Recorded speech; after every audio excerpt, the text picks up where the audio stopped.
We get asked all the time, how do you make introductions? That seems to be the hardest thing for some people. And I'll just tell you, the other day I was on the phone with a bookkeeper for a friend of mine that owns a restaurant. They want a new bookkeeping service, and they don't speak English very well. So, and their daughter does, but she doesn't know how to go about getting a bookkeeper.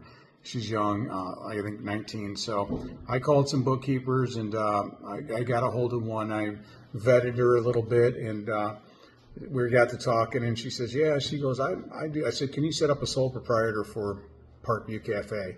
And she goes, yeah, we could do that. And I said, okay, the price and, the regular questions.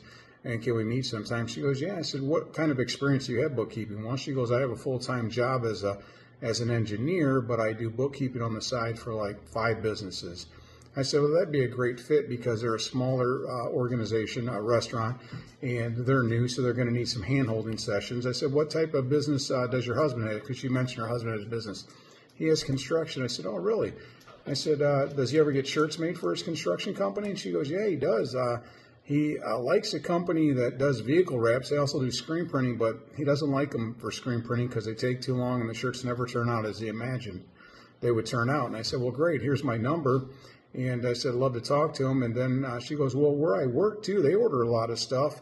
And I said, great, let's talk. So we're going to get together next Wednesday to go over this bookkeeping thing. I'm going to have her fill out a form. I might actually turn her into a connector, to be honest with you, because she's pretty good in the community, and she might as well get paid for it. But that's how it is. It's just, who do you meet? You mention it.